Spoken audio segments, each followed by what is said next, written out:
1893 সালে। সেখানে তিনি ভারতের তথা এই রাষ্ট্রের দর্শন, ভাবধারা, এই আধ্যাত্মিকতা বোধকে তিনি বিশ্ব দরবারে প্রচার করেছিলেন। এবং তারপরে আমাদের সকলেই জানা, তিনি ভারতবর্ষে এসে রামকৃষ্ণ মঠ ও মন্দির তিনি স্থাপন করেছিলেন। তার ছোটবেলা দেখলে আমরা সত্যি আপ্লুত হই। তিনি কিন্তু প্রথাগত শিক্ষার উপর তার যথেষ্ট দক্ষতা ছিল এবং তিনি মনে করতেন শুধু পুঁথিগত বিদ্যাই আমাদের সবকিছু নয়। ছোটবেলা থেকেই তার এই আধ্যাত্মিকতা বোধ, সন্ন্যাস মনস্ক মানসিকতা আমাদেরকে আপ্লুত করেন। তিনি খুব অল্প বয়সেই এই সংসার ত্যাগ করেন এবং তিনি বলে গেছিলেন এবং বুঝিয়ে দিয়ে গেছিলেন আজকে দিনের সত্যি খুব প্রাসঙ্গিক। তিনি মানব সেবার উপর সব থেকে বেশি গুরুত্ব দিয়েছিলেন। তিনি মনে করতেন এবং বিশ্বাস করতেন এই জীব সেবার মধ্য দিয়েই কিন্তু ঈশ্বরকে সাধনা করা যায়, ঈশ্বরকে পাওয়া যায়। তাই মানব সেবার উপর তিনি সব থেকে বেশি গুরুত্ব দিয়েছিলেন। তিনি অত্যন্ত সম্ভ্রান্ত পরিবারের সন্তান হয়েও সারাক্ষণ তিনি ভারতবর্ষের নিপীড়িত মানুষ, খেতে না পাওয়া মানুষের কথা ভাবতেন, কিভাবে তাদের উন্নতি ঘটবে, কিভাবে ভারতবর্ষের শিক্ষা সংস্কৃতির মান উন্নয়ন হবে। তিনি বিশেষভাবে আমাদের আলোকপাত করেছিলেন এবং তার দৃষ্টান্ত স্থাপন তিনি করে গেছিলেন। তিনি বহু দেশ বিদেশ ভ্রমণ করতেন, শুধু কেবলমাত্র এই প্রাকৃতিক সৌন্দর্য উপভোগ করার জন্যই না। তিনি দেশ বিদেশে যেতেন, তাদের সংস্কৃতির সাথে সম্পৃক্ত হতেন, তাদের ধর্মচারণ, তাদের সাহিত্য, শিক্ষা, শিল্প সবকিছুই তিনি নিয়ে রিসার্চ করতেন এবং ভারতবর্ষে কিভাবে তার বাস্তবায়ন করা যায় সব সময় তিনি চিন্তা করতেন। আমাদের সত্যি আজকের এই গর্বের দিন। আমরা যতই বলি মনে হয় আমাদের বলার ঘাটতি থেকে যাবে, কারণ সত্যিই তিনি একটা মহাসমুদ্র। তার সম্পর্কে বলা জানা আমাদের মতো ক্ষুদ্র মানবের পক্ষে সত্যি কষ্টসাধ্য। আজকে আমাদের প্রত্যেককেই শপথ নিতে হবে যে এই বিশ্ব মহামানব, এই বীর সন্ন্যাস আমাদের ভারতবর্ষ তথা এই পশ্চিমবঙ্গ বাংলায় জন্মগ্রহণ করেছিলেন। তার আদর্শকে আমাদের অনুপ্রাণিত করতে হবে, কারণ আমরা সকলেই দেখছি বর্তমান সমাজে একটা যে সামাজিক অবক্ষয় চলছে, এই অবক্ষয় থেকে উত্তরণের পথ একমাত্র স্বামীজির আদর্শ, তার বাণী, তার আদর্শকে আমাদের শিরোধার্য করতে হবে। কারণ আমরা সকলেই জানি এই ধর্ম ছাড়া, অর্থাৎ সঠিক ধর্মচারণ ছাড়া মানুষের জীবনের উন্নতি সেভাবে হয় না। সেটা তিনি তার জীবদ্দশায় দেখিয়ে গিয়েছিলেন। তাই আমাদের প্রত্যেককে উচিত, বিশেষ করে ছাত্রছাত্রীদের বলবো, তার আদর্শ, তার বাণী আমাদের নিয়মিত পাঠ করা উচিত, তার আদর্শকে আমাদের শিরোধার্য করা উচিত। তা না হলে কিন্তু আমাদের উন্নয়ন সেভাবে ঘটবে না। তাই আজকের এই 12ই জানুয়ারি আমরা সকলেই শপথ নেব যে তার আদর্শকে আমরা পাথেয় করে চলব, আমরা প্রকৃত মানুষ হয়ে উঠব। আমরা প্রত্যেকে সেই প্রতিজ্ঞা আমরা আজকে নেব। তাই স্বামী বিবেকানন্দর ভাবধারায় অনুপ্রাণিত হয়ে আজকে আমি বলতে চাই, হে মানব, দাঁড়াও, সাহসী হও, শক্তিশালী হও, নিজের কাঁধে সমস্ত দায়িত্ব নাও এবং জেনে রেখো যে তুমি তোমার ভাগ্যের স্রষ্টা। আকাশে অন্ধকার মেঘ, অগ্নিশিখা জলে, জাগো জাগো ওহে বীর, ভারত মাতা ডাকে। আমি এই বলে এবং আমাদের বিগত 2 দিন ধরে যে উৎসব হয়েছিল, আমরা একাত্মবোধ লাভ করেছিলাম, আমরা সম্পৃক্ত হয়েছিলাম সেই পূরণগুলোর উৎসব কমিটিকে আমি আমাদের শিক্ষকদের পক্ষ থেকে কৃতজ্ঞতা জানাচ্ছি। সেই সঙ্গে আমাদের ভারপ্রাপ্ত প্রধান শিক্ষক মহাশয় এবং মঞ্চে উপস্থিত সমস্ত শ্রদ্ধাভাজন ব্যক্তি এবং আমার স্নেহের ছাত্রছাত্রীকে আমার শ্রদ্ধা প্রণাম ভক্তি ভালোবাসা জানিয়ে আমি এখানে শেষ করছি।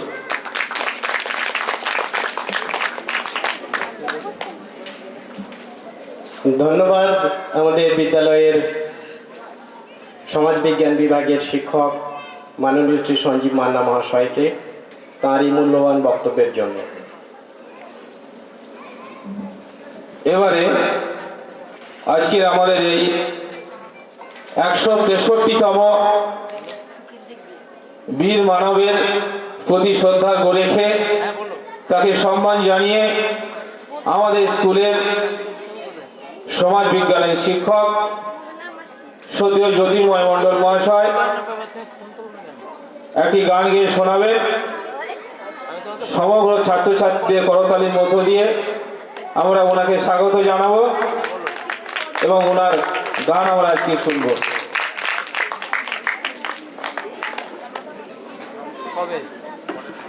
হ্যালো,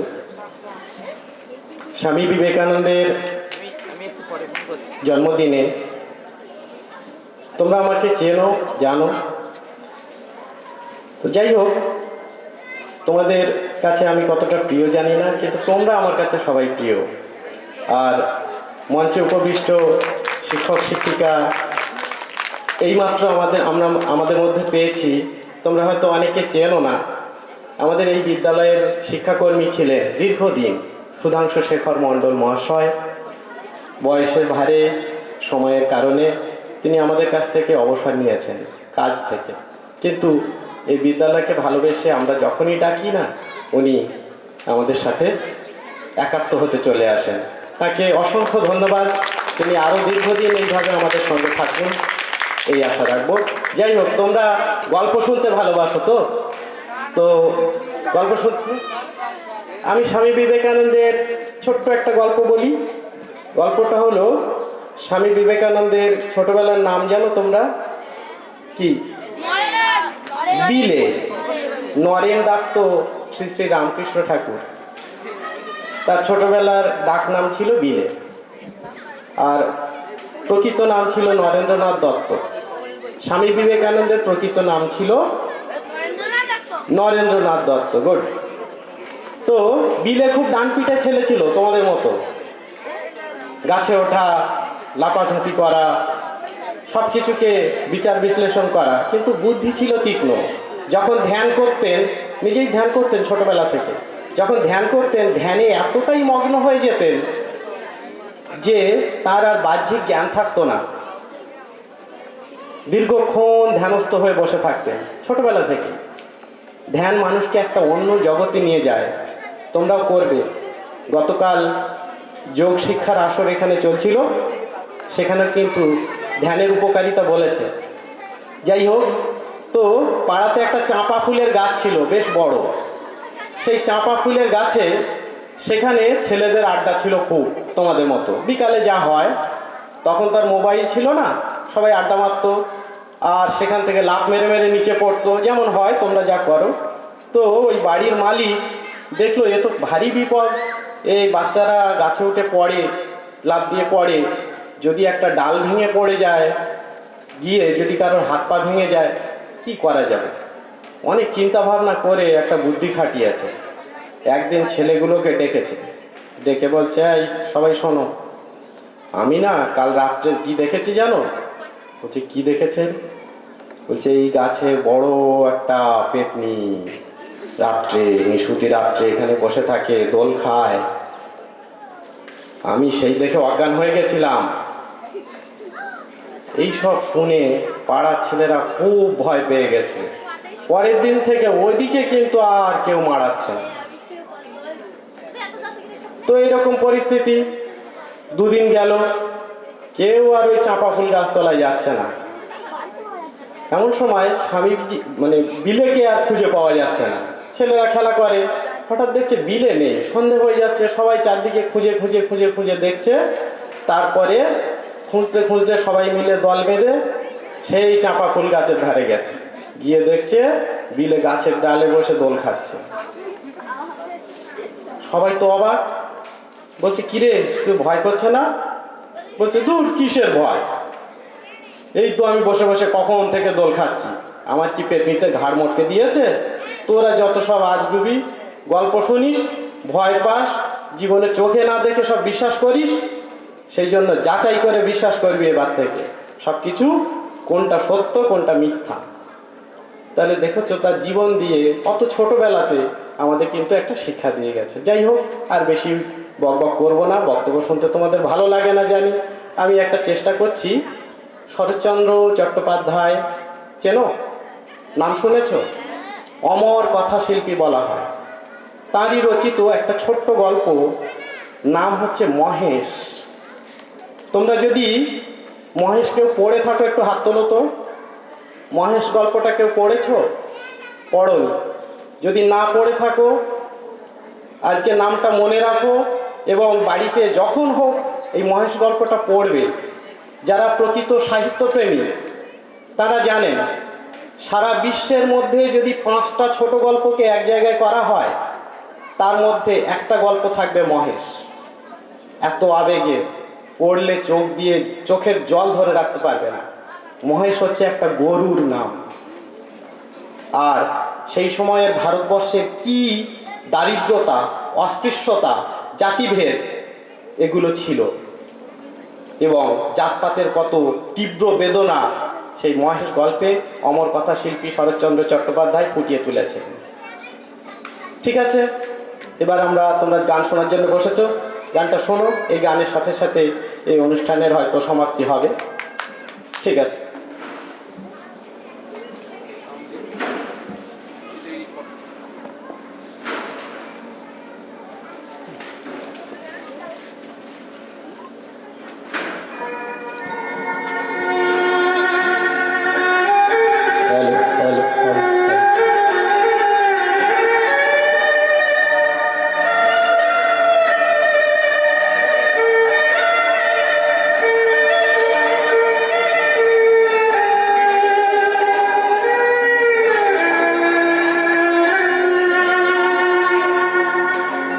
শরৎ বাবু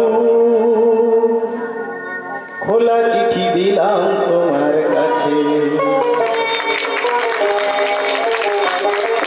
শরৎ বাবু খোলা চিঠি দিলাম তোমার কাছে।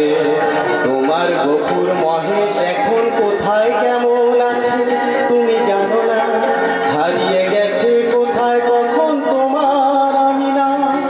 শরৎ বাবু এ চিঠি পাবে কিনা জানি না, এ চিঠি পাবে কিনা জানি না।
আমাদের শ্রদ্ধেয় শিক্ষক জ্যোতির্ময় মণ্ডল মহাশয়কে।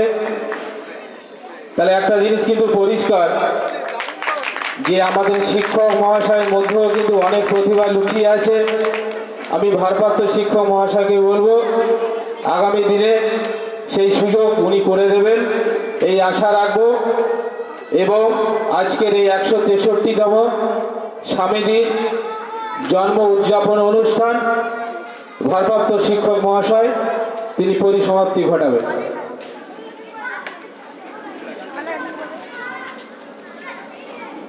না বললে খামতি থেকে যাবে অনুষ্ঠানে।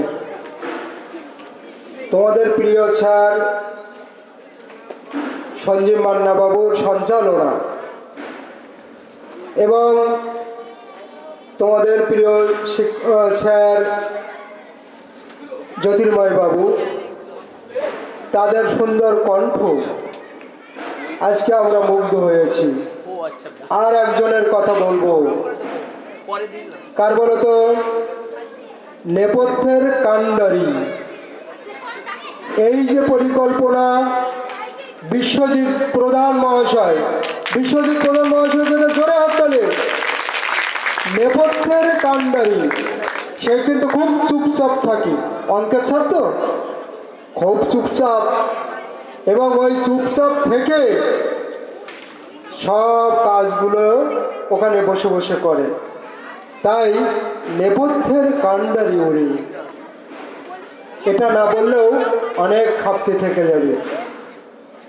যাক, এই 3 দিনের অনুষ্ঠান, আমাদের যে এই প্লাটিনাম জয়ন্তী উৎসব চলছে এবং এই উৎসব কমিটি প্রথমত এই 3 দিনের একটা অনুষ্ঠান রেখেছিল। এই 3 দিনের অনুষ্ঠান কিন্তু বর্তমান ছাত্রছাত্রী, বর্তমান শিক্ষক শিক্ষিকাগণ, প্রাক্তন শিক্ষক শিক্ষাকর্মী এবং প্রাক্তনীদের সম্মিলিত প্রচেষ্টায় সব যেন একাকার হয়ে গেছে। স্কুল প্রাঙ্গণ একদম মেতে উঠেছে। দেখো, স্কুল প্রাঙ্গণ যেন আগে ক্রম নীরবত ছিল, এই 3 দিনে তোমাদের উপস্থিতিতে একদম উজ্জীবিত।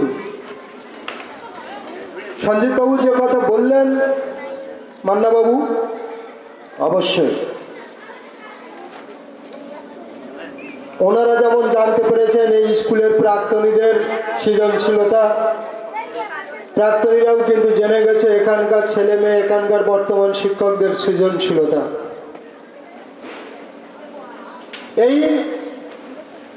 এই যে আমরা কেউ কারো চিনতাম না, আমাদের জ্যোতির্ময়বাবু যে কথা বলেছেন, আমরা যেন কেউ কারো চিনতাম না, কিন্তু এই উৎসবের মধ্য দিয়ে আমরা বর্তমান ছাত্রছাত্রীদের সৃজনশীলতা, শিক্ষকদের বিভিন্ন আঙ্গিকের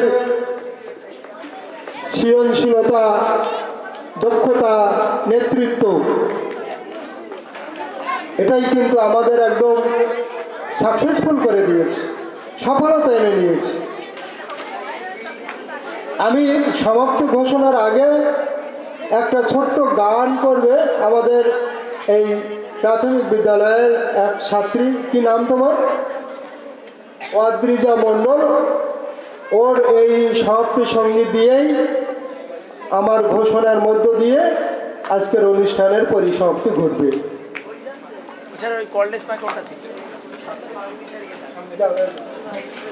হ্যালো, আমার নাম অদ্রিজা মণ্ডল। আজ স্বামী বিবেকানন্দের জন্মদিন, তার গুরুদেব ঠাকুর শ্রী রামকৃষ্ণ, তারই আমি একটা গান করছি। প্রভু রামকৃষ্ণ শরণম, রামকৃষ্ণ শরণম, রামকৃষ্ণ শরণম শরণে, প্রভু রামকৃষ্ণ শরণম, রামকৃষ্ণ শরণম, রামকৃষ্ণ শরণম শরণে, প্রভু শরণাগত হম, শরণাগত হম, শরণাগত হম শরণে, প্রভু রামকৃষ্ণ, প্রভু নম শ্রী গুরবে, নম শ্রী গুরবে, নম শ্রী গুরবে, নমো নমো, প্রভু রামকৃষ্ণ, রাম কৃষ্ণ জয় জয় রাম কৃষ্ণ রাম কৃষ্ণ জয় জয় প্রভু রাম কৃষ্ণ শরণম রাম কৃষ্ণ শরণম রাম কৃষ্ণ শরণম শরণে প্রভু শরণে। ধন্যবাদ শিশু শিল্পীকে। আমরা একদম শেষ মুহূর্তে পৌঁছে গেছি। আমাদের 3 দিনের অনুষ্ঠান আমরা সফলতা পেয়েছি এবং আগামী দিনে এইভাবে আমরা আবার একই প্রাঙ্গণে মিলিত হব। মান্নাবাবুর একটা আবেদন, আমরা যেন আবার মিলিত হতে পারি এই প্রাঙ্গণে, একইভাবে আমরা সম্পৃক্ত থাকব, সারা বছর আমরা একসঙ্গে সম্পৃক্ত থাকব, এ প্রতিশ্রুতি আমি আমার পক্ষ থেকে সবাইকে রাখলাম। ধন্যবাদ।